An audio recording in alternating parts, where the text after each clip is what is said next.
Sebelum kita memulai perjalanan yang sangat panjang ini, luangkan waktu sebentar, tekan tombol suka dan beritahu saya dari mana Anda mendengarkan, dan jam berapa sekarang. Kita akan melakukan perjalanan epik melintasi waktu, mengejar para arsitek gurun dan gunung. Kita mendarat di Amerika Utara, sekitar 45 juta tahun yang lalu, di tengah periode Eosen. Lupakan citra gurun yang luas dan sunyi. Di sini, Anda merasakan udara yang tebal, lembab, dan panas menyengat dari hutan belantara yang subur, dipenuhi dengan kanopi lebat dan hujan yang hampir konstan. Di antara dedaunan yang lembut dan bayangan lebat ini, Anda melihatnya, leluhur sejati semua unta, lama, dan alpaka. Ia bukan raksasa punuk yang dapat Anda bayangkan, ia adalah Protilopus. Anda mengamati makhluk kecil ini. Ukurannya tidak lebih besar dari kelinci modern atau kancil kecil, dengan kaki yang lincah dan 4 jari yang jelas di setiap telapak. Ia bergerak di lantai hutan, memakan dedaunan yang lembut, tersembunyi dari predator yang jauh lebih besar. Ia adalah penjelajah hutan yang sukses, tetapi Anda merasakan perubahan yang tak terhindarkan sedang membayangi. Perhatikan sekeliling Anda, iklim global sedang bergeser secara drastis. Hujan yang dulu berlimpah mulai berkurang, pepohonan mulai menipis, dan kekeringan perlahan menyebar, mengubah hutan menjadi padang rumput terbuka yang luas dan gersang. Ini bukan sekadar pergantian musim, ini adalah tekanan evolusioner yang brutal, tantangan bertahan hidup yang akan membentuk gurun dan puncak gunung di masa depan. Dalam beberapa juta tahun yang berlalu di depan mata Anda menyaksikan bagaimana tanah subur digantikan oleh padang rumput yang membutuhkan ketahanan. Untuk bertahan hidup di lingkungan baru yang brutal ini, leluhur Camelidae tidak bisa lagi mengandalkan akses air yang mudah. Mereka harus beradaptasi dengan dehidrasi yang ekstrim, dan transformasi terjadi di tingkat fisiologis yang paling halus. Anda dapat melihat cetak biru evolusi bekerja jauh di dalam tubuh mereka. Pertama, ginjal, sistem filtrasi internal mereka, berevolusi menjadi mahakarya konservasi air. Anda menyaksikan organ tersebut menjadi sangat efisien, mampu menghasilkan urin yang luar biasa terkonsentrasi, sebuah mekanisme untuk mengunci setiap tetes cairan yang berharga, sesuatu yang membuat mamalia lain yang tidak beradaptasi akan mati. Kemudian, perhatikan sel darah merah mereka. Mereka tidak lagi berbentuk cakram bulat seperti mamalia lainnya, tetapi memanjang, berbentuk oval. Mengapa? Perubahan bentuk sel darah ini sangat penting. Bentuk unik ini memungkinkan darah mereka mempertahankan integritas osmotik, mencegah sel meledak atau mengerut ketika Anda mengalami fluktuasi air yang ekstrim. Misalnya saat seekor unta modern menenggak 100 liter air sekaligus setelah berminggu-minggu tanpa minum. Dan perubahan yang paling terlihat terjadi pada kaki mereka. Keempat jari yang dulunya lembut dan digunakan untuk mencengkeram lantai hutan, kini menyatu dan melebar. Tulang jari kaki Anda menjadi bantal-bantalan berkulit tebal. Bantalan elastis ini sempurna, tidak hanya untuk berjalan di atas kerikil padang rumput yang panas, tetapi juga untuk melintasi salju atau es yang keras. Sekitar 3 juta tahun yang lalu, tekanan lingkungan mendorong populasi ini keluar dari Amerika Utara. Anda menyaksikan perpecahan besar. Sebagian besar bergerak ke utara, melintasi jembatan darat bering yang membeku menuju Asia. Ini adalah para leluhur unta dunia lama. Mereka akan menyempurnakan adaptasi gurun mereka, menumbuhkan punuk penyimpanan lemak dan bulu tebal untuk menghadapi badai pasir di Gobi dan Sahara. Sementara itu, kelompok lain bergerak ke selatan. Anda mengikuti mereka menembus sabana, menuju ketinggian pegunungan Andes. Mereka adalah kelompok yang beradaptasi untuk menjadi lama, alpaka, dan vicuna, mempertahankan banyak sifat hemat air sambil menambahkan fisiologi yang sempurna untuk tekanan udara tipis dan dingin ekstrim di dataran tinggi. Anda telah mengarungi lautan, merasakan tekanan karbon, dan sekarang, kita berdiri di ambang transformasi yang didorong oleh matahari. Dengarkan gemuruh perlahan di bawah kaki Anda. Ini bukan gempa bumi. Ini adalah pergeseran benua, dan lebih penting lagi, pergeseran iklim yang kejam. Kita masih di periode Eosen, dan Anda telah melihat Protilopus kecil, makhluk seukuran rusa hutan yang tersembunyi di bawah kanopi lebat Amerika Utara. Namun, Hutan itu tidak lagi kekal. Perhatikan ke utara. Anda menyaksikan garis pantai yang dulu luas, kini perlahan mundur. Suhu global melonjak, namun kelembapan menurun drastis. Bayangkan Anda sedang berjalan di bawah sinar matahari yang semakin terik. Pepohonan yang dulunya berdekatan kini terpisah, meninggalkan petak-petak besar padang rumput yang terbuka, gersang, dan tidak menawarkan tempat persembunyian. Inilah tekanan seleksi yang sesungguhnya. Bagi Protilopus, ini adalah krisis. Habitat yang mendukung mereka menyusut, sumber air menjadi langka dan tidak terduga. Untuk bertahan hidup di padang rumput baru ini, Anda harus bergerak lebih cepat, makan rumput yang lebih keras, dan yang paling penting, Anda harus menjadi ahli dalam mengelola air. Disinilah evolusi memilih perenang yang paling mahir di lautan kekeringan. Perubahan pertama yang Anda saksikan adalah pada sistem pergerakan. Lupakan 4 jari yang terpisah, yang bagus untuk tanah lunak hutan. Di bawah panas yang menyengat, jari-jari itu menjadi liabilitas. Anda mengamati bagaimana, dari generasi ke generasi, jari-jari terluar hilang, dan jari-jari tengah membesar. Mereka tidak mengembangkan kuku yang keras untuk menopang berat. Sebaliknya, mereka mengembangkan bantalan kaki tebal, berlemak, dan elastis. Bantalan ini berfungsi sebagai peredam kejut yang sempurna, mengurangi panas, dan memungkinkan mereka menahan beban tubuh yang bertambah di padang rumput yang panas. Tapi tantangan terbesarnya bukan di luar, melainkan di dalam. Bayangkan Anda berada di tengah dehidrasi yang ekstrim. Tubuh mamalia pada umumnya akan panik, sel-sel darah mulai keriput, atau membengkak di antara asupan air. Tetapi tidak pada Camelidae purba ini. Anda menyaksikan mutasi yang mengubah bentuk sel darah merah mereka. Mereka menjadi oval, bukan bulat. Bentuk unik ini memberikan ketahanan osmotik yang luar biasa. Sel-sel oval itu dapat menoleransi perubahan kadar air tubuh tanpa pecah. Anda melihat organisme yang dapat kehilangan hingga 40% dari massa airnya, jauh di luar batas toleransi mamalia lain, dan tetap berfungsi. Ini adalah kunci kehidupan di gurun. Evolusi juga menyempurnakan strategi hemat air ini melalui ginjal. Anda melihat sistem ginjal mereka mengembangkan kemampuan untuk menyerap kembali air secara maksimal, memproses kembali cairan berulang kali. Ini adalah teknik bertahan hidup yang sangat hemat, di mana hampir setiap tetes air diekstraksi sebelum dikeluarkan.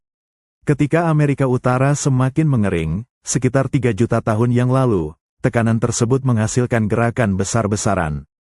Anda menyaksikan populasi terpecah di jembatan darat, satu gelombang migrasi besar ke utara, melintasi Beringia menuju Asia, mengejar padang rumput yang lebih luas, mereka akan menjadi unta gurun sejati. Pada saat yang sama, Anda mengikuti cabang lain ke selatan, menuju Amerika Selatan yang sedang terbentuk. Di sana, mereka tidak hanya menghadapi kekeringan tetapi juga ketinggian ekstrim. Mereka mengembangkan bulu yang sangat tebal dan jantung serta paru-paru yang mampu memanfaatkan udara tipis di Andes yang beku. Dari satu leluhur di hutan lembab, Anda melihat 2 takdir yang berbeda, penguasa gurun dan penguasa pegunungan. Ini adalah kisah tentang bagaimana gen Protilopus bertahan, bukan karena mereka kuat di hutan, tetapi karena mereka membawa benih perubahan internal yang memungkinkan mereka menaklukkan kekeringan dan ketinggian yang paling ekstrim di planet ini. Kita melompat maju sekitar 20 juta tahun. Lupakan kanopi Eosen yang gelap dan lembab. Sekarang Anda berdiri di periode Miosen, di jantung dataran Amerika Utara. Di bawah kaki Anda merasakan sensasi baru, tanah lebih kering, dan pemandangan didominasi oleh sesuatu yang revolusioner, rumput. Rumput bukanlah sekadar tanaman, ia adalah seorang insinyur planet.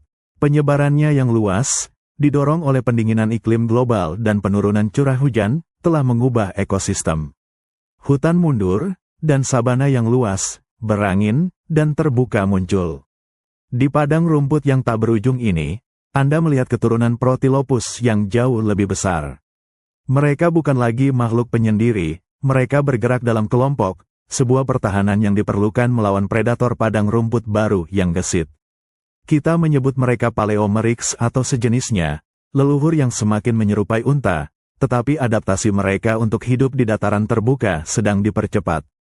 Tekanan sekarang adalah 2 kali lipat, menghadapi kekeringan yang meningkat dan mempertahankan diri di ruang terbuka. Perhatikan cara mereka makan. Rumput berbeda dari dedaunan lembut hutan. Rumput abrasif, keras, dan sulit dicerna. Anda menyaksikan evolusi gigi mereka. Gigi geraham mereka tumbuh lebih tinggi, dengan lapisan email yang lebih tebal dan keras. Ini memungkinkan mereka untuk menggiling rumput yang mengandung silika tanpa merusak gigi terlalu cepat, sebuah adaptasi yang disebut hypsodonti, tanda kunci dari pemakan rumput sejati. Namun, Anda juga melihat bahaya yang datang bersama dengan ruang terbuka. Predator seperti anjing purba dan kucing bergigi pedang mengintai di cakrawala. Untuk bertahan hidup, mereka harus melihat lebih jauh dan berlari lebih lama. Anda melihat siluet mereka memanjang. Leher memanjang, memberi mereka pandangan yang lebih baik di atas rumput tinggi. Kaki mereka menjadi lebih panjang dan ramping. Tapi yang paling mencolok, Anda menyaksikan konsolidasi kaki yang telah dimulai di Eosen kini hampir selesai. Di padang rumput keras ini, memiliki jari-jari terpisah adalah kerugian. Anda harus menahan beban pada permukaan yang panas dan keras. Jari kaki di luar telah hilang, hanya menyisakan jari tengah yang bersatu di atas bantalan yang tebal. Bantalan kaki ini memungkinkan mereka untuk menyebar berat badan mereka di atas permukaan yang lembut dan berpasir, yang menjadi semakin umum seiring dengan meningkatnya ariditas.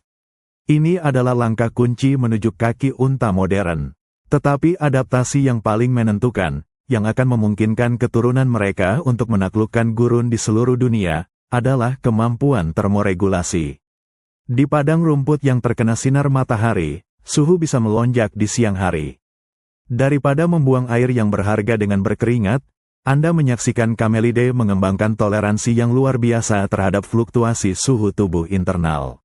Anda menyaksikan bagaimana suhu tubuh mereka dapat bervariasi beberapa derajat, semacam bank panas, yang memungkinkan mereka untuk menyerap panas di siang hari dan melepaskannya perlahan di malam hari, sehingga menghemat air. Ini bukan adaptasi tunggal, melainkan sindrom adaptasi yang rumit, gigi yang lebih keras, kaki bantalan, dan fisiologi yang tahan air, semuanya bekerja sama untuk mengukir ceruk baru, pengembara dataran gersang. Di seluruh Miosen, Camelidae berkembang pesat di Amerika Utara yang kering. Mereka menjadi kelompok yang dominan, tetapi seperti yang selalu terjadi dalam evolusi, tekanan baru selalu muncul. Anda tahu bahwa kesuksesan ini hanya bersifat sementara. Peristiwa pendinginan dan pembentukan jembatan darat berikutnya akan memaksa para arsitek gurun dan gunung ini untuk meninggalkan tanah air mereka, memulai diaspora global yang mengubah gurun dunia. Anda merasakan angin Miosen yang kering. Kisah mereka bukan hanya tentang bertahan hidup, tetapi tentang menjadi begitu efisien dalam menghadapi kekeringan sehingga kekeringan itu sendiri menjadi habitat mereka. Anda berdiri di sabana Miosen yang luas, dan sensasi yang paling dominan sekarang adalah ketegangan. Matahari terik, rumput bergoyang. Di masa Eosen, leluhur kecil Camelidae, Protylopus, bisa mengandalkan hutan sebagai selimut pelindung. Tetapi di sini, di dataran terbuka Miosen, perlindungan itu telah hilang. Evolusi bukan hanya tentang apa yang bisa Anda makan, ini tentang apa yang tidak bisa memakan Anda. Anda merasakan adrenalin di udara. Lihatlah siluet-siluet panjang itu di kejauhan. Itu adalah predator Miosen, lebih besar, lebih cepat, dan berburu secara berkelompok. Untuk bertahan hidup, Anda harus menjadi kursori, dirancang untuk kecepatan dan daya tahan jangka panjang. Anda menyaksikan tubuh keturunan Camelidae memanjang. Kaki mereka menjadi tiang ramping yang dirancang untuk gerakan mekanis yang efisien. Tulang kering dan tulang hasta menyatu, mengunci sendi untuk mencegah gerakan lateral yang tidak efisien. Tubuh mereka bertransisi menjadi mesin berjalan yang tangguh. Namun, berlari di sabana yang kering menimbulkan masalah lain, bagaimana Anda menjaga diri tetap sejuk dan tidak dehidrasi saat bergerak. Ingatlah adaptasi internal yang Anda amati sebelumnya, ginjal yang efisien dan sel darah oval yang tahan goncangan. Sekarang, adaptasi itu menjadi sangat penting. Saat seekor makhluk berlari untuk hidupnya, mamalia lain akan mulai berkeringat dan hiperventilasi, kehilangan cairan berharga. Camelidae, melalui fisiologi hemat air mereka, dapat mengejar jarak yang lebih jauh di bawah sinar matahari tanpa mencapai titik kritis dehidrasi. Mereka mengalahkan predator bukan dengan kecepatan sesaat, tetapi dengan ketahanan yang melelahkan. Perhatikan juga perubahan pada leher. Leher memanjang bukan hanya untuk melihat predator di atas rumput. Leher panjang yang Anda lihat pada unta dan lama modern juga berfungsi sebagai penyeimbang yang penting saat berlari. Anda melihat kelompok-kelompok besar bergerak, kepala mereka bergerak-gerak mengikuti irama lari yang bergelombang, menyeimbangkan momentum tubuh saat mereka berpindah dari satu petak sumber daya ke petak sumber daya berikutnya. Anda juga menyaksikan perilaku sosial mereka beradaptasi. Di hutan, hidup sendirian berhasil. Di dataran terbuka, hidup dalam kelompok adalah suatu keharusan. Anda mengamati formasi pertahanan yang ketat, mata yang lebih banyak untuk melihat ancaman, dan perlindungan kolektif untuk yang muda dan yang lemah. Survival menjadi urusan komunal, didorong oleh kebutuhan akan kecepatan dan kewaspadaan. Pada titik ini, sekitar 10 juta tahun setelah Protilopus pertama, Camelidae telah sepenuhnya bertransisi dari penjelajah hutan menjadi pengembara padang rumput. Mereka telah menguasai dua tantangan besar evolusioner, menggunakan rumput yang sulit dicerna dan menghindari predator di ruang terbuka. Namun, di penghujung Miosen, tanah air Amerika Utara mereka mulai menjadi jebakan. Anda merasakan suhu mulai turun lagi. Lapisan es kutub membesar, menyedot air dari laut. Geologi menyiapkan panggung untuk perpisahan global. Bayangkan melihat ke timur laut, tempat jembatan darat bering mulai muncul di antara benua yang mendingin. Bagi sebagian Camelidae, jalur ini adalah pelarian menuju padang rumput Asia yang tak berujung, tempat mereka akan menghadapi tekanan gurun yang lebih ekstrim, menghasilkan punuk ikonik mereka. Bagi yang lain, itu adalah migrasi ke selatan, ke dataran Amerika Selatan yang baru muncul. Di sana, ketinggian Andes menanti, menuntut evolusi paralel menuju ketahanan dingin dan ketinggian. Anda merasakan desakan untuk pindah. Seluruh spesies harus memilih gurun yang membakar atau gunung yang membekukan. Evolusi telah memberi mereka alat kaki bantalan dan ketahanan air, sekarang geografi akan memutuskan nasib mereka. Kecepatan dan ketahanan yang mereka peroleh di Miosen sekarang menjadi kunci untuk menyeberangi jembatan darat dan selamat dari perpindahan ini. Pikirkan tentang berjalan, cara Anda menggunakan kaki. Bagi kita, jari kaki menyediakan keseimbangan. Tetapi dalam evolusi, kesederhanaan seringkali berarti efisiensi, terutama ketika lingkungan menuntut kecepatan dan ketahanan. Kita sekarang melangkah ke akhir Miosen, sekitar 7 juta tahun yang lalu. Anda melihat kaki leluhur Camelidae, yang sekarang jauh lebih besar daripada Protilopus. Mulai dari 4 jari yang tersebar, kemudian menjadi 2 jari yang jelas menopang bantalan tebal. Proses evolusi ini dikenal sebagai reduksi jari. Bayangkan kaki Protilopus kecil, di mana setiap jari memiliki peran di tanah hutan yang lembut. Ketika tanah mengering dan mengeras, Camelidae mulai berjalan hanya pada ujung jari, seperti kebanyakan ungulata. Namun, Camelidae menempuh jalur yang berbeda dari, katakanlah, kuda atau rusa. Alih-alih mengeras dan menyatu menjadi kuku yang keras, seperti kuku kuda yang dirancang untuk kecepatan di tanah keras, mereka mengembangkan bantalan 2 jari yang tebal dan berotot. Perhatikan struktur internal kaki ini. Anda melihat tulang-tulang metacarpal dan metatarsal yang tersisa, jari ketiga dan keempat, menjadi lebih panjang dan menyatu, tetapi tidak sepenuhnya. Ini menciptakan struktur yang kuat namun fleksibel. Bagian yang paling revolusioner adalah bantalan kaki itu sendiri. Itu bukan sekadar kulit, itu adalah lapisan jaringan ikat dan lemak yang dalam. Apa keuntungan bantalan kaki ini? Anda menginjakkan kaki Anda di tanah Amerika Utara yang semakin berpasir dan kering. Kuku yang keras akan tenggelam atau pecah. Bantalan kaki, di sisi lain, menyebar dan memipih di bawah berat badan, memberikan daya apung yang sangat baik di atas pasir lembut. Camelidae adalah salah satu mamalia pertama yang menguasai adaptasi untuk berjalan di atas tanah yang tidak stabil. Di dataran kering, bantalan ini juga berfungsi sebagai sistem pendingin. Kontak yang lebih besar dengan tanah memungkinkan pelepasan panas yang lebih efisien dibandingkan dengan kuku yang sempit. Dan ada aspek lain dari reduksi jari ini yang jarang diperhatikan, gerakan. Saat Camelidae berjalan, bantalan kaki memberi mereka langkah yang lembut dan bergoyang. Gerakan yang sedikit bergoyang ini, meskipun tidak secepat lari kencang kuda, jauh lebih hemat energi dalam jangka waktu yang lama. Anda menyaksikan Camelidae ini bergerak melintasi dataran, menempuh jarak yang jauh untuk mencari makanan dan air yang langka, dengan penghematan energi yang luar biasa. Fisiologi internal mereka memungkinkan mereka menghemat air, dan bantalan kaki mereka memungkinkan mereka menghemat tenaga. Keduanya bekerja sama untuk menciptakan mesin padang rumput yang paling efisien. Pada titik ini, mereka sepenuhnya siap untuk diaspora global. Semua adaptasi dasar sudah ada, bantalan kaki, sel darah oval, ginjal super efisien, dan toleransi panas yang tinggi. Amerika Utara telah menjadi laboratorium evolusi mereka. Tetapi ketika periode glasial Pleistosen tiba, dan jembatan darat terbentuk, adaptasi yang diukir dalam kekeringan Miosen ini akan diuji dalam gurun dan pegunungan di seluruh dunia. Dari 4 jari yang lembut di hutan hingga 2 pilar pendukung yang tebal, Anda melihat bagaimana setiap pergeseran lingkungan menghasilkan desain yang lebih disempurnakan. Kaki-kaki ini akan membawa mereka melintasi benua, dari salju Siberia hingga Andes yang berbatu.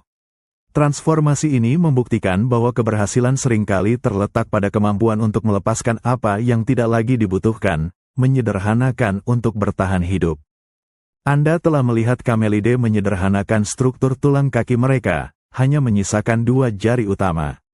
Tapi inovasi sejati bukanlah apa yang hilang, melainkan apa yang tumbuh menggantikannya. Kita masih di masa Pleistosen awal, dan tekanan lingkungan telah mengukir Camelidae menjadi pengembara yang tangguh. Lihatlah lebih dekat ke kaki mereka. Ini adalah titik kontak mereka dengan dunia yang semakin keras. Kaki ini bukan hanya sepasang tiang, mereka adalah peredam kejut hidrolik dan termal yang luar biasa.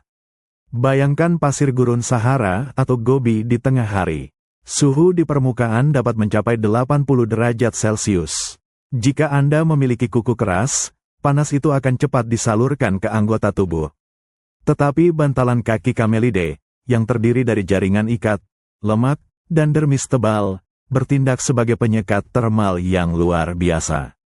Anda menyaksikan hewan-hewan ini berjalan dengan mantap di atas permukaan yang akan menghanguskan makhluk lain. Peran bantalan ini melampaui isolasi termal. Pikirkan tentang bagaimana mereka berjalan.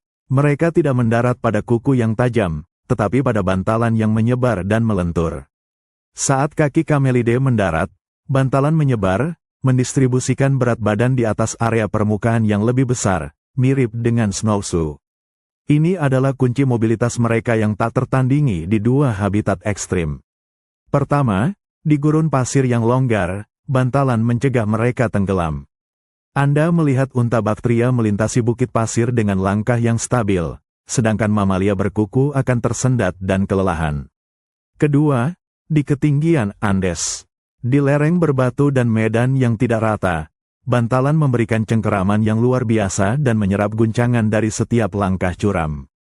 Kuku yang keras akan tergelincir, bantalan yang fleksibel mencengkeram. Namun, ada sedikit perbedaan yang halus antara 2 cabang keturunan ini. Ketika Anda melihat cabang yang menuju Asia, leluhur unta dunia lama, Anda melihat bantalan kaki yang sangat lebar, sebuah adaptasi optimal untuk gurun yang berpasir. Di sisi lain, ketika Anda mengamati leluhur lama dan alpaka yang bergerak ke selatan ke Andes, bantalan kaki mereka lebih kecil dan lebih berotot. Mengapa? Karena mereka membutuhkan kombinasi daya apung untuk medan bersalju dan kelenturan untuk memanjat batu. Mereka juga mempertahankan kuku kecil yang keras di ujung bantalan mereka, memberikan cengkeraman tambahan seperti sepatu panjat tebing. Inovasi bantalan ini adalah puncak dari seluruh evolusi kaki Camelidae. Dari Protilopus kecil yang ber4 jari, sekarang Anda melihat struktur yang disederhanakan, diperkuat, dan diinsulasi, semuanya untuk menaklukkan lingkungan yang menuntut ketahanan dan adaptasi. Saat Camelidae menyebar ke seluruh dunia melalui diaspora Pleistosen, kaki-kaki bantalan ini menjadi alat penentu mereka. Mereka bukan tercepat di dunia, tetapi mereka paling tabah dalam melintasi jarak terberat. Bantalan kaki adalah pengingat visual bahwa dalam evolusi, Terkadang, yang lembutlah yang mewarisi bumi. Kita telah melihat bagaimana Kamelidae menaklukkan kekeringan dengan menghemat air dan bagaimana mereka mengatasi pasir dan batu dengan bantalan kaki.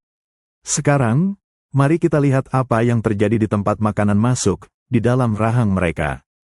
Kembali ke periode Eosen, Protylopus adalah pemakan daun, atau browser. Anda melihat giginya yang pendek dan berlapis tipis, cocok untuk mengunyah daun dan buah yang lembut. Tetapi ketika iklim mendingin dan padang rumput meluas di Miosen, menu berubah secara dramatis. Anda mengamati perubahan medan perang di mulut mereka, rumput. Rumput adalah musuh yang jauh lebih tangguh daripada dedaunan. Setiap gigitan rumput menyeret silika, senyawa abrasif yang juga ditemukan di pasir. Silika ini bertindak seperti amplas kasar, mengikis gigi dengan setiap kunyahan. Selain itu, karena mereka merumput di dataran yang kering, mereka tanpa sengaja menelan debu dan pasir yang bercampur dengan makanan, sebuah tantangan yang disebut grit. Jika gigi mereka tetap pendek, mereka akan aus dan mati kelaparan sebelum mencapai usia reproduksi. Anda menyaksikan evolusi merespons tantangan ini dengan mengembangkan apa yang kita sebut hypsodonti. Gigi geraham mereka tumbuh secara vertikal, menjadi gigi bermahkota tinggi. Bayangkan sebuah gunung yang puncak-puncaknya terus muncul dari bawah permukaan gusi sepanjang hidup mereka. Perhatikan struktur gigi ini di bawah mikroskop waktu. Mereka tidak hanya tinggi, mereka memiliki pola email dan dentin yang sangat kompleks, menciptakan permukaan penggilingan yang kasar dan tahan lama. Seiring berjalannya waktu, abrasi pada permukaan gigi sebenarnya membantu menjaga permukaannya tetap kasar dan efektif dalam menghancurkan serat rumput yang keras. Adaptasi ini sangat penting karena memungkinkan mereka untuk terus memproses makanan berserat tinggi dan abrasif selama bertahun-tahun. Ini adalah prasyarat untuk mendominasi padang rumput dunia. Tanpa gigi hypsodon, Kamelidae tidak akan pernah meninggalkan lingkungan hutan mereka. Seiring dengan gigi yang berevolusi, begitu pula dengan sistem pencernaan mereka. Anda menyaksikan bagaimana perut mereka mengembangkan 3 ruang, bukan 4 seperti ruminansia sejati, seperti sapi. Sistem ini memungkinkan fermentasi yang sangat efisien dari selulosa yang keras, menghasilkan lebih banyak energi dari rumput berkualitas rendah. Bahkan lebih menarik lagi, proses fermentasi ini menghasilkan air metabolik, air yang dihasilkan sebagai produk sampingan dari pencernaan, yang semakin meningkatkan strategi konservasi air mereka. Saat Kamelidae purba menyeberangi jembatan darat Bering dan menyebar ke Asia, adaptasi ini diperkuat. Gurun Asia tidak hanya kering, tetapi seringkali menawarkan vegetasi yang sangat berserat, bahkan berduri. Gigi yang tinggi dan tahan lama menjadi wajib bagi unta Bactria dan dromedaris untuk memakan apapun yang bisa mereka temukan, termasuk semak belukar yang keras. Anda melihat bagaimana gigi yang berevolusi dengan susah payah ini, bersama dengan kemampuan perut mereka, memungkinkan mereka untuk mengubah makanan paling tidak ramah menjadi bahan bakar bertahan hidup. Ini adalah perang internal terhadap silika dan pasir, dimenangkan dengan mahkota gigi yang tinggi. Kisah Kamelidae adalah kisah tentang sinergi, ginjal, kaki, dan gigi semuanya menyelaraskan diri untuk menaklukkan planet yang mengering. Kelangsungan hidup mereka adalah penghormatan terhadap perlunya adaptasi di setiap tingkat, dari sel darah hingga mahkota gigi. Di padang rumput yang luas di Amerika Utara, pada periode Pliocene, tekanan untuk bertahan hidup bukanlah masalah air atau rumput, itu adalah masalah kecepatan dan kewaspadaan yang konstan. Anda merasakan getaran tanah, ini bukan sekadar gerakan angin, ini adalah langkah kaki dari predator yang jauh lebih fokus. Harimau bergigi pedang, anjing buruan purba, dan serigala yang berevolusi menjadi lebih besar dan lebih cerdas. Kamelidae telah berhasil menjadi pengembara. Namun, kesuksesan ini menarik perhatian. Perubahan pada lingkungan ini menciptakan perlombaan senjata evolusioner yang brutal. Perhatikan cara Kamelidae menjaga diri mereka. Ketika mereka tumbuh lebih besar, mereka tidak dapat lagi bersembunyi di semak-semak seperti Protylopus kecil. Mereka harus melihat ancaman sebelum ancaman itu melihat mereka.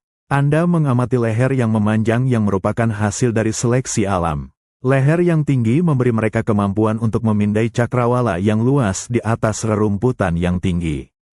Dalam kelompok, Anda melihat mereka bergiliran mengawasi, sebuah perilaku sosial yang dipicu oleh kebutuhan mendesak akan kewaspadaan. Tetapi ancaman terbesar datang saat pengejaran. Predator di Pliocene bukanlah pemburu sembunyi-sembunyi yang lambat, mereka adalah atlet lari cepat. Untuk melawan ini, Camelidae mengandalkan apa yang telah mereka bangun, daya tahan. Kaki panjang yang didukung oleh bantalan kaki memberi mereka kecepatan yang memadai. Yang lebih penting, efisiensi air internal mereka memungkinkan mereka untuk mempertahankan kecepatan selama waktu yang lebih lama daripada banyak pemangsa. Bayangkan seekor harimau bergigi pedang berlari mengejar seekor Camelidae di bawah matahari. Harimau itu, yang tidak memiliki kemampuan Camelidae untuk mengatur suhu tubuh dan mempertahankan cairan, akan dengan cepat menjadi terlalu panas dan lelah. Camelidae tidak perlu menjadi yang tercepat di lintasan. Mereka hanya perlu menjadi yang terakhir kehabisan tenaga dan yang paling tahan terhadap dehidrasi. Perhatikan hidung mereka, sebuah adaptasi yang sering terabaikan. Hidung Camelidae modern yang sempit dan berbelit-belit juga mulai terbentuk di sini. Struktur ini sangat penting untuk konservasi air. Saat mereka bernapas, udara yang dikeluarkan didinginkan oleh permukaan hidung yang lembab, menyebabkan uap air mengembun dan diserap kembali sebelum keluar dari tubuh. Ini adalah adaptasi yang cerdas, bernapaslah, tetapi jangan kehilangan air. Predator yang berburu secara intensif di padang rumput kering harus kehilangan air dalam jumlah besar melalui pernapasan dan pendinginan. Camelidae, melalui hidung dan toleransi panasnya, mampu mengungguli pemburu mereka secara pasif. Sekitar 2,5 juta tahun yang lalu, tekanan inilah, kekeringan, rumput yang abrasif, dan predator yang berkembang, yang memaksa kelompok Camelidae untuk meninggalkan Amerika Utara dalam eksodus Pleistocene yang hebat. Mereka membawa bersama mereka semua inovasi ini, bantalan kaki untuk daya apung, ginjal yang hemat air, sel darah oval untuk stabilitas, dan sekarang, daya tahan yang unggul dan hidung yang hemat. Ketika Anda melihat kelompok-kelompok ini terbelah di Beringia, menuju Asia, dan ke Amerika Selatan, Anda menyadari bahwa mereka tidak melarikan diri dari tekanan. Mereka membawa tekanan itu di dalam diri mereka, dalam setiap sel dan struktur anatomi, siap untuk memanfaatkannya di gurun terpanas dan gunung tertinggi. Evolusi telah mengubah mereka dari mangsa menjadi master bertahan hidup, dan sekarang saatnya mereka menaklukkan dunia. Setelah miliaran tahun air mendominasi kehidupan, tiba-tiba, tantangannya adalah bertahan hidup tanpa air. Kita berada di dalam, melihat ke tingkat seluler, di mana adaptasi Camelidae yang paling mendalam terbentuk selama pendinginan dan pengeringan Amerika Utara. Fokus Anda beralih ke ginjal, organ yang sangat penting dalam perang melawan dehidrasi. Ingatlah Protilopus di hutan Eosen. Ginjalnya cukup standar, air mudah diakses, sehingga tidak ada kebutuhan evolusioner untuk efisiensi ekstrim. Tetapi ketika sabana menggantikan hutan, dan jarak antar sumber air melebar, mutasi yang mendukung konservasi air menjadi sangat berharga. Anda menyaksikan ginjal Camelidae mengalami spesialisasi internal yang cermat. Inti dari ginjal adalah loop Henle, struktur kecil yang bertanggung jawab untuk menyeimbangkan air dan garam. Pada mamalia gurun, loop Henle jauh lebih panjang dibandingkan dengan mamalia non-gurun. Bayangkan Anda melihat loop Henle ini memanjang, seperti tabung berliku yang semakin panjang. Semakin panjang tabung ini, semakin banyak waktu yang dimiliki ginjal untuk mengekstrak dan menyerap kembali air yang difiltrasi sebelum dibuang. Ini adalah proses yang menuntut secara metabolik, tetapi sangat hemat air.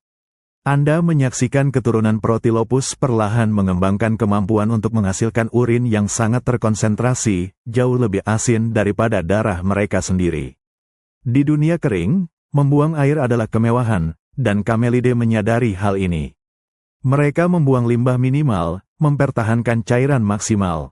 Adaptasi internal ini bekerja bersamaan dengan perubahan lain yang Anda amati, toleransi panas mereka. Karena mereka mampu menghemat air dengan sangat efektif melalui ginjal dan hidung mereka, mereka tidak perlu berkeringat sebanyak mamalia lain untuk mendinginkan diri. Mereka membiarkan suhu tubuh mereka berfluktuasi secara alami, dan dengan demikian, mereka meminimalkan kehilangan air melalui penguapan.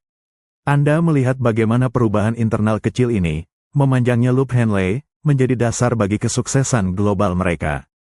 Mereka tidak hanya belajar hidup tanpa minum untuk waktu yang lama, tetapi mereka juga belajar memproduksi air secara internal.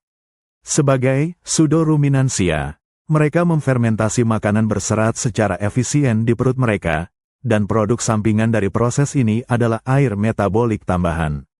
Spesialisasi ginjal yang halus ini memungkinkan mereka untuk beroperasi di batas toleransi air mamalia. Ini memberi mereka keunggulan di padang rumput yang gersang, memungkinkan mereka menjangkau makanan yang berada di luar jangkauan hewan lain.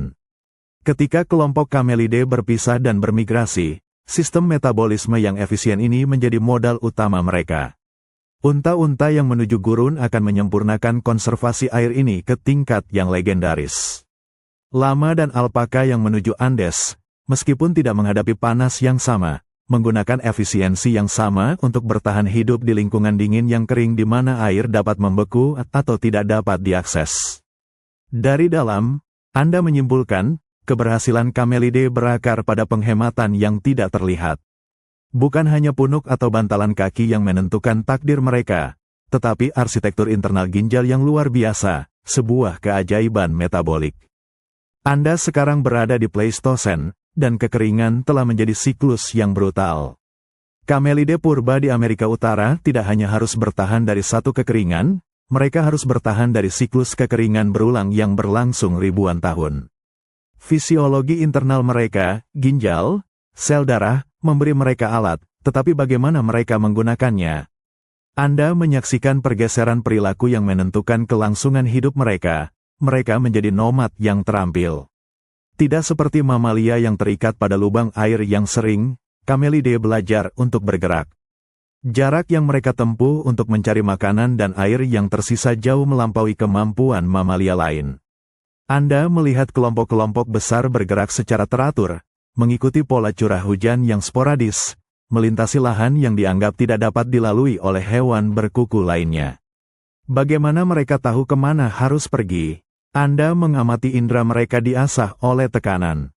Mereka mengembangkan indera penciuman yang sangat baik, mampu mendeteksi sumber air yang tersembunyi jauh di bawah permukaan tanah atau tetes air yang sangat samar. Mereka menjadi ahli geografi daratan yang tidak berair, mengingat lokasi sumur-sumur purba yang hanya terisi selama hujan yang jarang.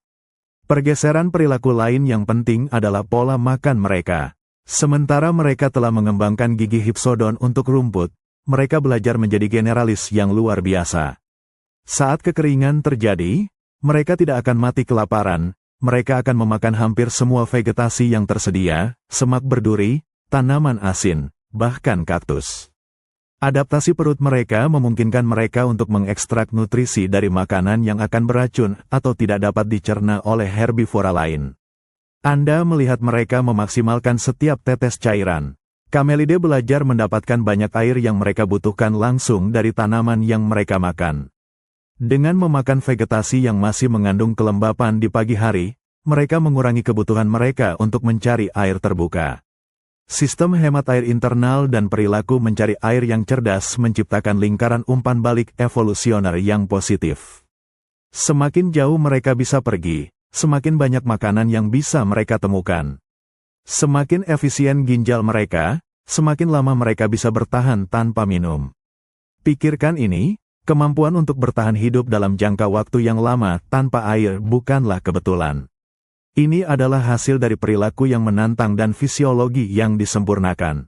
Pada akhir Pliocene, Camelidae Amerika Utara adalah perwujudan dari ketahanan. Mereka tidak hanya bertahan dari kekeringan, mereka berkembang di dalamnya. Adaptasi ini menjadi dasar ketika sebagian besar populasi mereka didorong keluar dari benua asal mereka. Anda melihat migrasi besar-besaran, ke utara, ke dunia yang penuh gurun pasir dan salju, dan ke selatan, ke puncak Andes yang tinggi. Keahlian nomaden yang mereka kembangkan di padang rumput Amerika Utara memungkinkan mereka untuk menyeberangi jembatan darat dan menyebar ke belahan dunia yang baru. Mereka telah menguasai seni bertahan hidup di perbatasan. Dan saat mereka berpisah, dua cabang akan menyempurnakan adaptasi leluhur ini menjadi bentuk yang berbeda dan ikonik, punuk, dan ketinggian.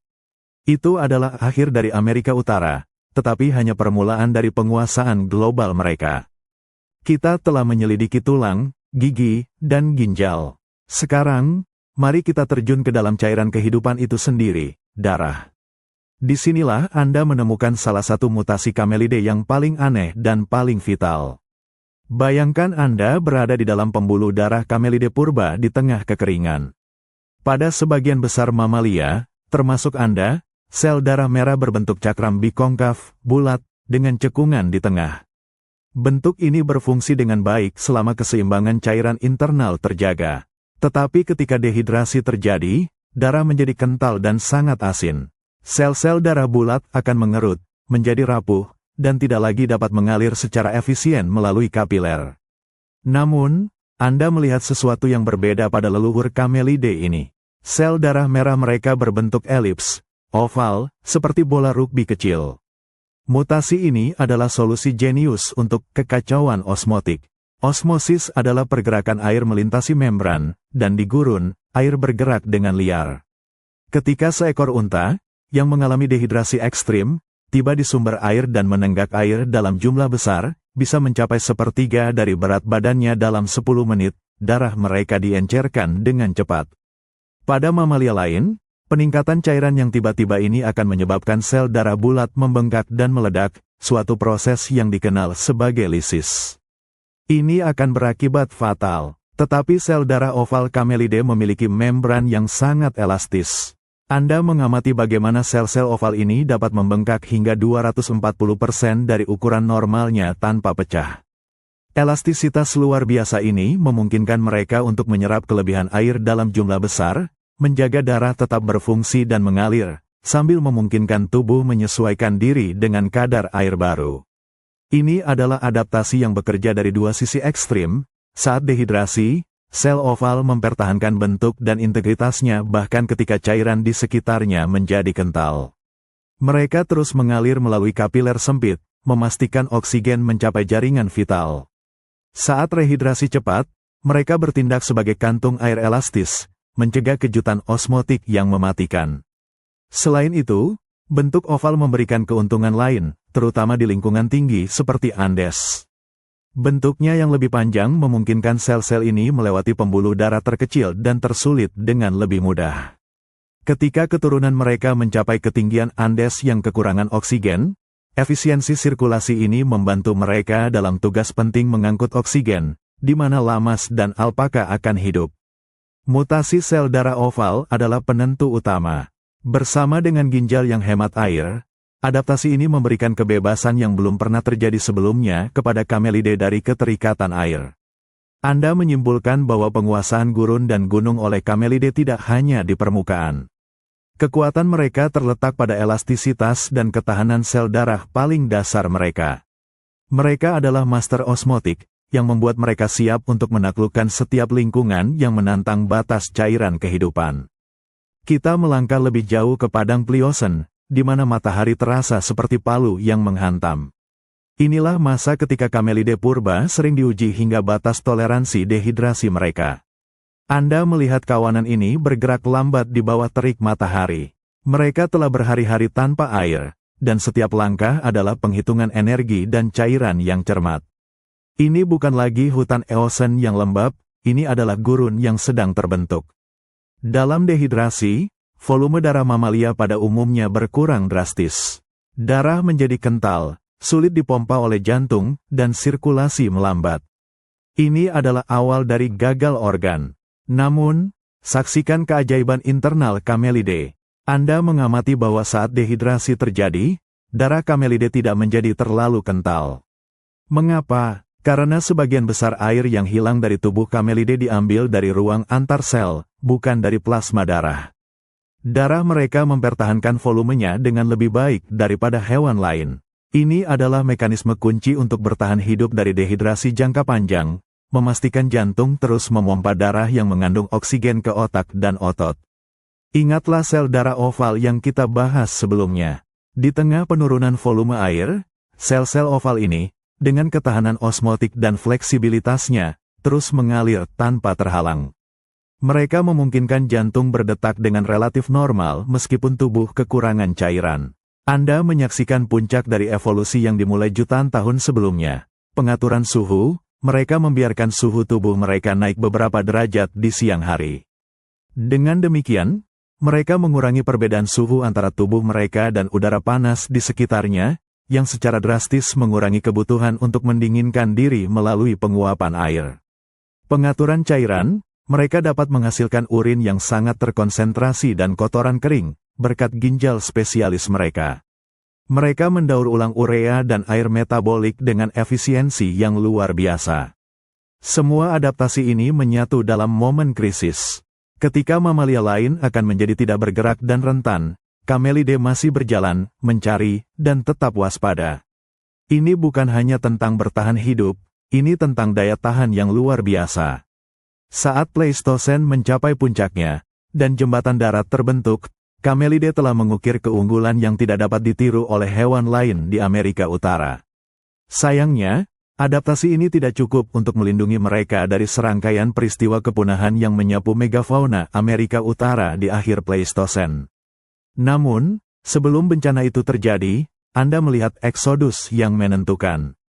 Kawanan Camelidae yang membawa semua cetak biru bertahan hidup ini, bantalan, oval darah, ginjal super, berangkat dalam dua arah yang berbeda. Satu ke utara, menuju Siberia dan Asia. Yang lain, ke selatan, menuju Amerika Selatan.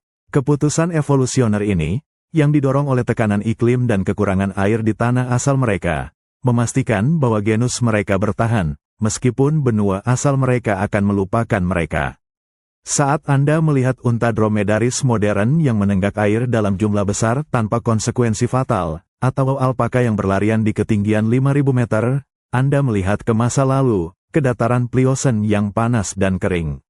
Mereka adalah bukti hidup bahwa kepunahan hanyalah titik balik bagi kelompok yang berani berpindah. Anda telah melihat kaki Camelidae bertransisi dari 4 jari hutan menjadi 2 bantalan yang fleksibel. Sekarang, saatnya untuk melihat lebih dekat struktur yang menahan berat seluruh tubuh dan menopang perjalanan nomaden mereka. Kita kembali ke Pliocene, dan Camelidae purba semakin besar. Kaki mereka harus mendukung beban tubuh yang signifikan di medan yang sulit, padang rumput yang keras, bebatuan, dan pasir. Perhatikan tulang-tulang di bagian tengah kaki mereka, metatarsal dan metacarpal. Pada Protylopus awal, tulang-tulang ini terpisah, seperti jari-jari Anda.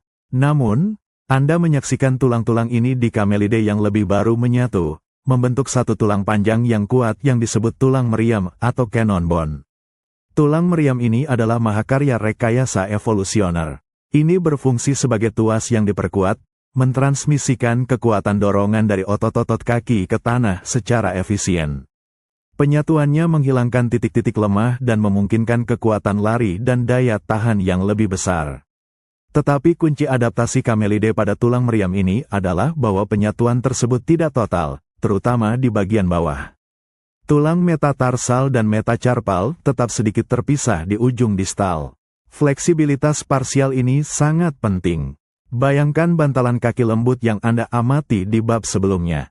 Tulang meriam bertindak sebagai pegas panjang yang menahan bantalan tersebut. Ketika Camelidae mendarat, bantalan menyerap dampak, dan tulang meriam yang fleksibel menyebar sedikit di ujungnya. Gerakan kecil ini memungkinkan bantalan untuk menyebar dan mencengkeram medan dengan lebih baik, baik itu pasir yang bergeser atau kerikil yang longgar. Ini adalah perbedaan mendasar dari ungulata lain, seperti rusa atau sapi, di mana tulang meriam seringkali menyatu sepenuhnya dan berakhir dengan kuku yang keras dan tidak fleksibel. Kaki Camelidae, yang didukung oleh tulang meriam yang tangguh namun sedikit lentur, dirancang untuk daya apung dan kelenturan, bukan hanya kecepatan di permukaan yang keras. Anda menyaksikan betapa pentingnya desain ini selama migrasi. Ketika gelombang Camelidae bergerak melintasi jembatan darat bering, yang terdiri dari tanah berlumpur, es, dan pasir, kaki yang didukung tulang meriam yang elastis ini memungkinkan mereka menahan beban yang signifikan, kemudian diubah menjadi punuk lemak di unta modern, tanpa tenggelam atau tergelincir. Ketika gelombang lain menuju Andes, kemampuan bantalan kaki untuk mencengkeram bebatuan, didukung oleh tulang meriam yang bertindak sebagai pegas, menjadi kunci untuk mendaki dan bermanuver di lereng curam. Tulang meriam Camelidae menunjukkan bagaimana evolusi dapat menggabungkan kekuatan dan fleksibilitas. Ini adalah struktur yang dibuat kaku untuk daya tahan jangka panjang, namun cukup fleksibel untuk mengakomodasi bantalan kaki yang unik. Camelidae tidak hanya dirancang untuk gurun dan gunung, mereka dirancang untuk perjalanan. Tulang meriam adalah tuas yang memungkinkan perjalanan epik jutaan tahun melintasi benua, sebuah bukti bagaimana perubahan pada arsitektur kerangka dapat menentukan takdir suatu spesies. Kita mencapai salah satu fase paling keras dalam sejarah planet, periode Pleistosen. Anda merasakan udara yang menggigit. Meskipun Camelidae telah menguasai kekeringan, kini tantangannya adalah suhu yang sangat dingin. Lapisan es telah meluas, dan Amerika Utara, tempat lahir mereka, mendingin dengan cepat. Perhatikan pergeseran besar dalam strategi bertahan hidup mereka. Ini bukan lagi tentang lari dari panas, melainkan tentang menahan hawa dingin ekstrim dan kelangkaan makanan musiman. Dua adaptasi fisiologis yang berbeda mulai terbentuk sebagai respons terhadap iklim Pleistosen, khususnya pada cabang yang bermigrasi. Pertama, perhatikan penyimpanan energi. Camelidae purba telah berevolusi untuk menyimpan lemak sebagai cadangan energi. Pada unta yang menuju Asia, di mana mereka menghadapi gurun dingin yang memiliki musim dingin yang keras dan musim panas yang membakar, penyimpanan lemak menjadi terpusat di punuk yang khas. Anda menyaksikan bagaimana punuk ini berkembang. Punuk adalah penyimpanan lemak murni. Ini bukanlah cadangan air, meskipun lemak, ketika dimetabolisme, menghasilkan air metabolik. Punuk adalah cadangan kalori yang sangat padat yang memungkinkan unta bertahan hidup berminggu-minggu tanpa makanan, sumber daya yang sangat penting untuk melintasi gurun yang luas dan tandus, baik yang panas maupun yang beku. Kedua, perhatikan mantel isolasi. Di iklim dingin, Anda harus mencegah kehilangan panas. Anda menyaksikan keturunan yang menuju Asia Tengah dan Andes mengembangkan bulu yang sangat tebal dan berlapis. Unta Bactria mengembangkan mantel dua lapis yang sangat lebat yang melindungi mereka dari badai salju dan fluktuasi suhu ekstrim. Di sisi lain, lama, alpaka, dan vicuna di Andes tidak hanya menghadapi dingin tetapi juga ketinggian. Bulu mereka juga menjadi insulasi yang superior, terutama serat alpaka, yang sangat ringan namun sangat menghangatkan. Perubahan bulu ini bertepatan dengan perubahan metabolik. Untuk menghasilkan dan mempertahankan panas tubuh di lingkungan yang dingin, mereka harus membakar lebih banyak energi. Unta menggunakan cadangan punuknya, sementara lama, yang memiliki punuk yang sangat kecil, mengandalkan makanan yang mereka temukan di padang rumput tinggi. Pada akhirnya, Anda melihat kesempurnaan adaptasi ini membagi mereka menjadi dua kelompok ikonik. Unta dunia lama, menggabungkan efisiensi air internal leluhur mereka dengan kemampuan penyimpanan energi, punuk, dan insulasi, bulu tebal, menciptakan kapal gurun yang tak terkalahkan oleh panas maupun dingin. Camelidae dunia baru, lama, alpaka, menggabungkan konservasi air leluhur mereka dengan adaptasi ketinggian, sel darah oval yang efisien dalam mengangkut oksigen, dan mantel wall yang unggul. Anda melihat mereka bertahan di dua habitat paling tidak ramah di bumi, menggunakan cetak biru yang sama yang diwariskan dari makhluk kecil di hutan Eosen. Kelangsungan hidup mereka adalah kemenangan adaptasi berlapis, di mana setiap tekanan lingkungan menghasilkan solusi baru. Kita kembali ke Amerika Utara, rumah asli Camelidae, sekitar 4 juta tahun lalu, di masa ketika alam mendorong ukuran tubuh hingga batasnya. Anda menyaksikan puncak dari evolusi di benua ini, Titanotilopus, unta raksasa. Lupakan Protilopus yang seukuran kelinci. Titanotilopus adalah monster padang rumput, tingginya bisa mencapai 3,5 meter di bahu, jauh lebih besar daripada unta dromedaris modern. Ia adalah herbivora raksasa yang dominan di dataran Amerika. Mengapa evolusi mendorong ukuran sebesar ini? Ini adalah perlombaan senjata evolusioner yang sederhana. Lihatlah sekeliling Anda. Predator semakin besar dan tangguh, serigala yang bergerak dalam kelompok dan mamalia karnivora lainnya. Ukuran besar Titanotilopus adalah pertahanan terbaiknya. Sulit untuk dirobohkan, dan bahkan predator yang paling berani pun akan berpikir 2 kali untuk menyerang raksasa sebesar itu. Selain pertahanan, ukuran besar juga merupakan keuntungan dalam lingkungan yang langka sumber daya. Dengan tubuh yang besar, Titanotilopus memiliki volume relatif lebih besar dibandingkan luas permukaannya. Ini berarti ia kehilangan panas dan air secara lebih lambat. Semakin besar ia, semakin baik ia menahan fluktuasi suhu ekstrim dan mempertahankan cadangan cairannya. Anda mengamati langkah kaki Titanotilopus di tanah. Kaki bantalan yang Anda lihat berevolusi di Camelidae yang lebih kecil sekarang harus menahan beban yang luar biasa. Tulang meriamnya lebih tebal dan lebih kokoh, dirancang untuk menopang Mastodon. Bantalan kaki mereka lebih luas, memberikan daya apung maksimal di tanah yang kering dan berpasir, mirip dengan kaki gajah. Namun, meskipun ia menguasai lanskap Amerika Utara, ia juga menjadi sangat terspesialisasi. Gigi Titanotilopus menunjukkan adaptasi hypsodon yang ekstrim, jauh lebih tinggi daripada leluhurnya. Ini adalah pemakan rumput murni, dirancang untuk memproses makanan berserat dengan kecepatan tinggi. Ini adalah adaptasi yang berhasil di masa-masa baik, tetapi juga menjadikannya rentan ketika lingkungan berubah secara dramatis. Ketika Pleistosen berlanjut, dan iklim menjadi sangat fluktuatif, raksasa seperti Titanotilopus membutuhkan sejumlah besar makanan dan air. Ketergantungan pada makanan yang begitu spesifik dan kebutuhan akan wilayah jelajah yang sangat luas membuatnya rentan terhadap kepunahan. Anda menyaksikan raksasa ini lenyap dari catatan fosil sekitar 1 juta tahun yang lalu. Mereka adalah bukti bahwa terkadang, menjadi yang terbesar di lingkungan Anda bukanlah jaminan kelangsungan hidup. Pada saat Titanotilopus punah, kelompok Camelidae yang lebih kecil dan lebih fleksibel, yang telah bermigrasi ke utara dan selatan, telah membawa cetak biru evolusioner yang sama, bantalan kaki, sel darah oval, ginjal yang efisien, ke benua baru, tempat mereka tidak harus bersaing dengan predator atau tekanan lingkungan Amerika Utara. Mereka belajar bahwa untuk bertahan hidup di waktu yang sulit, kesederhanaan dan fleksibilitas lebih unggul daripada ukuran yang ekstrim. Kisah Titanotilopus adalah pengingat yang suram bahwa setiap adaptasi datang dengan biaya. Meskipun ia memenangkan perlombaan senjata, ia kalah dalam pertarungan jangka panjang melawan perubahan iklim. Kita berada di akhir Pleistosen, sekitar 10.000 tahun yang lalu. Iklim telah berayun secara liar, dari periode glasial yang membekukan ke periode interglasial yang kering. Amerika Utara, tanah kelahiran Camelidae selama 40 juta tahun, kini menjadi medan ujian terakhir mereka.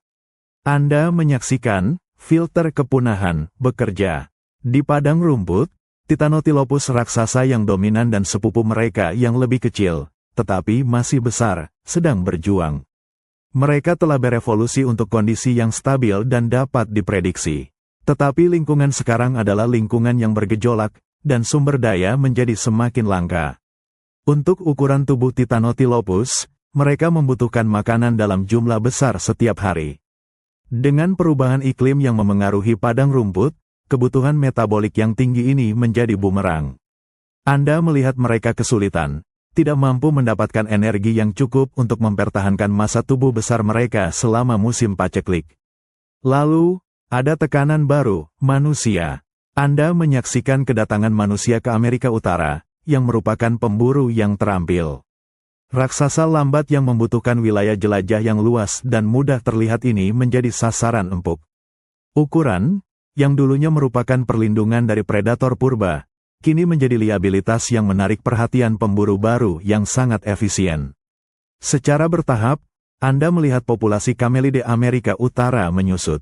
Kelompok-kelompok yang tersisa tidak dapat beradaptasi pada perubahan yang begitu cepat. Di akhir episode evolusi ini di tanah kelahiran mereka, Anda melihat sebuah paradoks.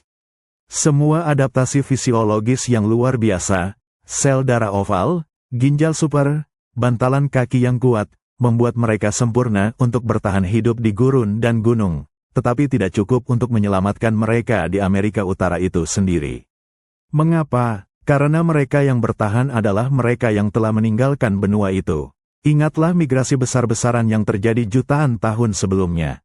Kelompok-kelompok yang bergerak ke utara dan melintasi Beringia menuju Asia, dan kelompok-kelompok yang bergerak ke selatan menuju Andes. Di Asia, leluhur unta dromedaris dan baktria bersembunyi di gurun yang keras, tempat manusia lebih jarang dan iklimnya ekstrim tetapi stabil dalam kekeringannya. Di Andes, lama, alpaka, dan vicuna menemukan perlindungan di ketinggian, di mana suhu dingin, oksigen tipis, dan medan yang berat mencegah sebagian besar predator, termasuk manusia purba, untuk mendominasi.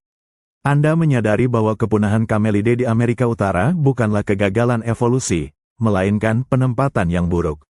Adaptasi yang sama yang memungkinkan mereka untuk menaklukkan gurun dan gunung di Eurasia dan Amerika Selatan, pada akhirnya membuat mereka gagal di tanah air mereka sendiri, karena mereka tidak cukup cepat atau cukup fleksibel untuk menghadapi badai Pleistosen dan kedatangan manusia.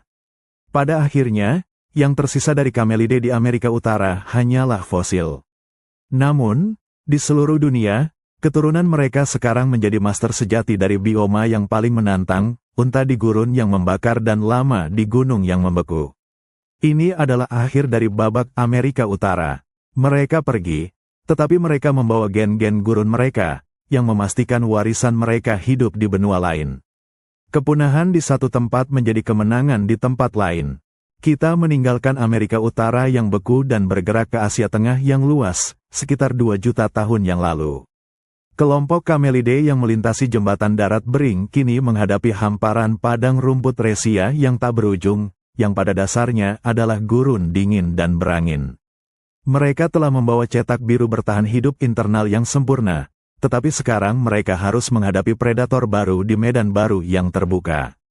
Anda menyaksikan perubahan dari keberadaan soliter menjadi strategi komunal yang ketat. Di padang rumput yang luas ini, di mana tidak ada tempat untuk bersembunyi, bertahan hidup terletak pada kesatuan. Anda melihat leluhur unta Bactria dan dromedaris modern bergerak dalam kawanan yang terorganisir. Ini bukan kebetulan, ini adalah evolusi perilaku yang dipaksakan oleh ancaman. Perhatikan bagaimana mereka merumput. Meskipun beberapa anggota kawanan menundukkan kepala untuk makan rumput yang keras, yang lain berdiri tegak, memindai cakrawala. Leher panjang yang berevolusi untuk melihat melampaui rerumputan tinggi kini digunakan dalam sistem pengawasan terkoordinasi. Ini adalah pertahanan kolektif di mana setiap individu mendapatkan manfaat dari kewaspadaan yang dibagikan. Ketika bahaya terdeteksi, misalnya, serigala Pleistosen atau predator besar lainnya yang bergerak di balik cakrawala, kawanan tidak selalu melarikan diri secara panik. Sebaliknya, mereka menunjukkan pola pertahanan yang terkoordinasi. Anda melihat mereka mengerumuni anak-anak muda dan yang lemah di tengah, membentuk penghalang tubuh yang besar. Unta dewasa akan berhadapan dengan predator, menggunakan ukuran mereka, tendangan yang kuat, dan bahkan gigitan. Dalam konteks gurun yang sangat luas, di mana pengejaran dapat dengan cepat menghabiskan energi predator, pertahanan yang terorganisir ini seringkali cukup untuk mengusir ancaman tanpa menghabiskan energi yang berharga. Perilaku komunal ini juga penting dalam mencari makanan. Anda menyaksikan kawanan bergerak secara nomaden, mengikuti jalur yang telah terbukti, jalur yang menawarkan sumber daya yang paling andal, atau yang paling aman. Pengetahuan ini dipertahankan dan diturunkan secara sosial, pengetahuan tentang di mana menemukan sumber air yang tersembunyi jauh di bawah pasir gurun. Sistem sosial mereka juga membantu mereka bertahan dari dinginnya musim dingin Asia yang ekstrim. Dalam cuaca yang membekukan, kawanan akan berkumpul bersama untuk berbagi panas tubuh, sebuah perilaku yang sangat penting sebelum bulu tebal mereka berevolusi sepenuhnya. Di sini, di Asia, Camelidae menyempurnakan adaptasi gurun mereka. Punuk tumbuh, memberikan cadangan energi yang memadai untuk migrasi panjang. Bulu menebal, tetapi keberhasilan ini tidak akan mungkin terjadi tanpa pergeseran perilaku yang mendasar, dari individu di bawah kanopi hutan menjadi unit sosial yang tak terpisahkan di padang rumput. Anda melihat unta Bactria modern di Gobi, dengan ketahanan yang tangguh dan hubungan sosial yang kuat. Itu adalah cerminan langsung dari leluhur mereka yang belajar bahwa di lanskap terbuka yang kejam, bertahan hidup membutuhkan persatuan. Kelangsungan hidup mereka adalah kisah tentang gen yang hebat dan strategi yang cerdas. Di hamparan Eurasia yang tak terduga, komunikasi menjadi sama pentingnya dengan fisiologi internal untuk bertahan hidup. Anda mengamati kawanan Camelidae yang bermigrasi, menghadapi gurun yang luas. Mereka tidak bisa berteriak melintasi jarak kilometer, tetapi mereka mengembangkan bahasa sosial yang rumit, didorong oleh kebutuhan untuk berbagi informasi penting tentang bahaya dan sumber daya langka. Lihatlah bagaimana mereka berkomunikasi dalam konteks predator. Saat seekor unta melihat predator di kejauhan, ia tidak hanya berlari. Anda menyaksikan perubahan postur tubuh yang halus namun jelas.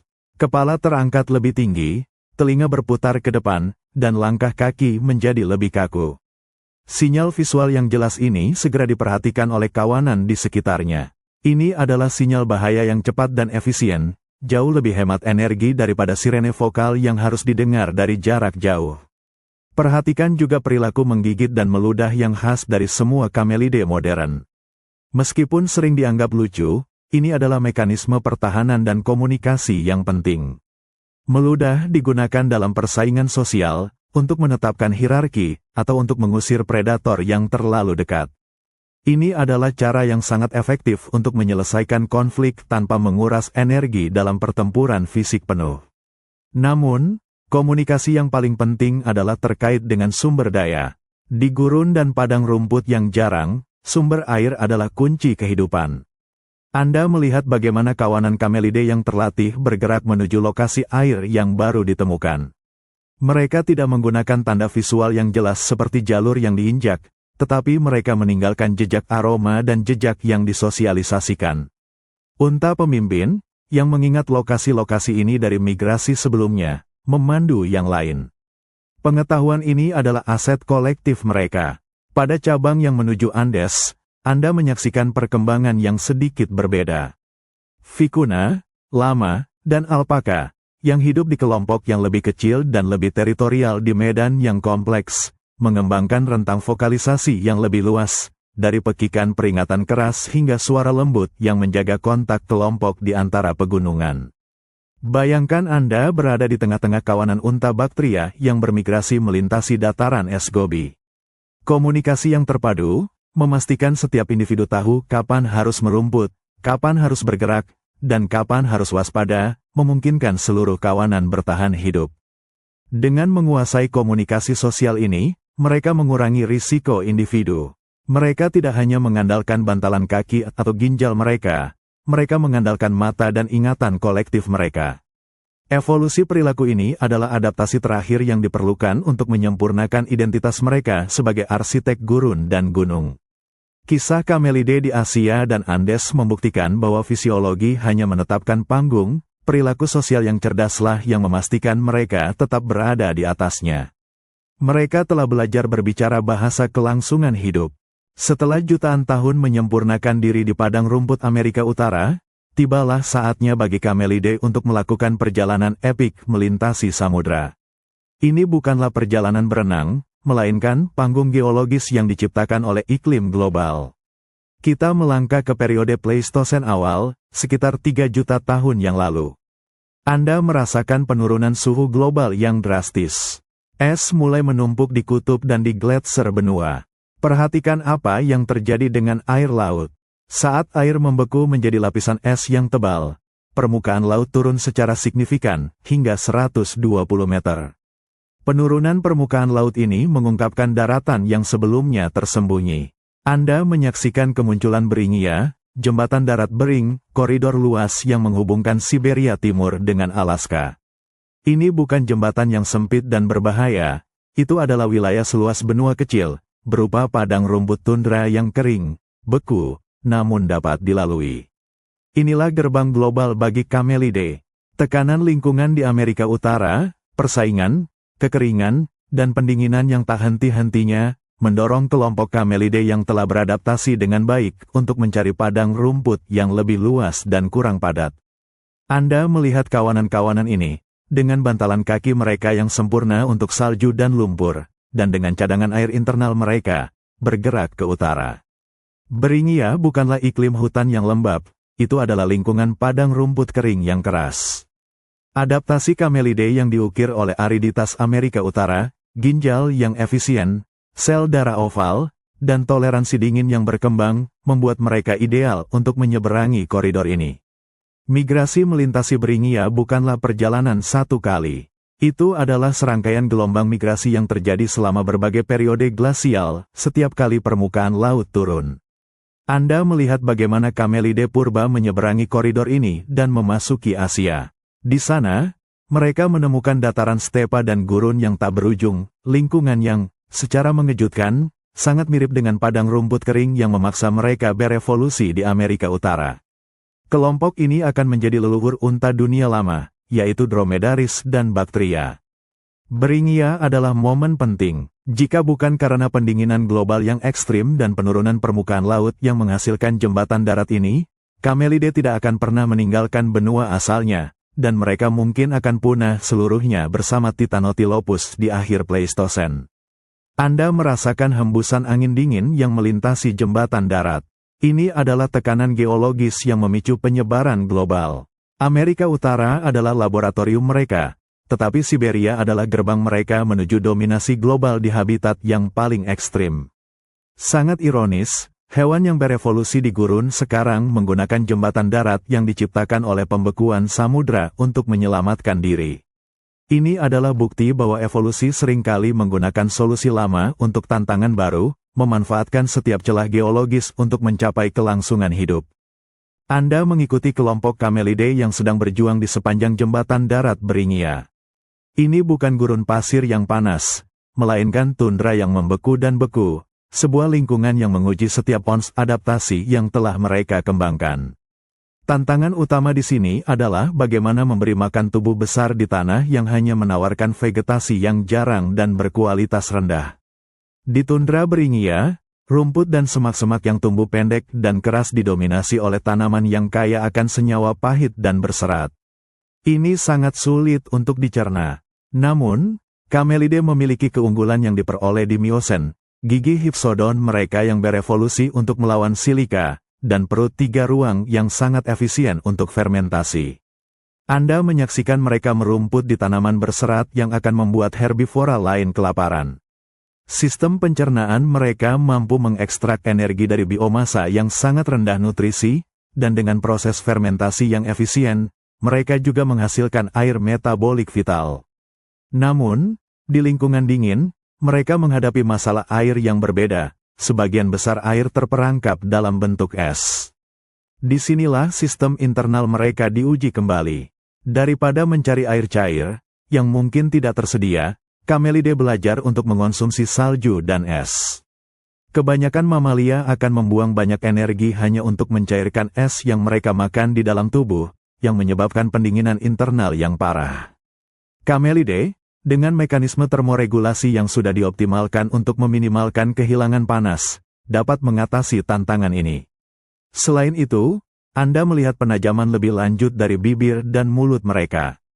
Kamelide mengembangkan bibir atas yang terbelah dan sangat berotot, yang memungkinkan mereka untuk memilih tanaman yang sangat spesifik dan menghindari bagian-bagian yang terlalu keras atau tertutup es. Ini adalah adaptasi yang diperlukan untuk bertahan hidup dengan makanan yang sangat sporadis. Ketika kelompok Kamelide ini akhirnya mencapai stepa Asia yang lebih luas, mereka menyempurnakan adaptasi dingin mereka, yang mengarah pada pengembangan punuk dan mantel bulu Bactria yang sangat tebal. Tetapi benih untuk penguasaan dingin ditanam di Beringia, di mana kemampuan mereka untuk memproses vegetasi yang sulit dan menahan dinginnya es adalah tiket mereka. Anda melihat bahwa Kamelide bukan hanya penakluk gurun, mereka adalah penakluk gersang, terlepas dari suhu. Mereka telah membawa semua yang mereka pelajari di Amerika Utara, hemat air, kaki yang lentur, dan gigi yang tahan lama, ke perbatasan dunia yang membeku, yang akhirnya membuka jalan bagi mereka untuk menguasai gurun Resia yang terkenal. Migrasi ini bukan hanya perjalanan fisik, itu adalah ujian terakhir dari semua inovasi evolusioner mereka.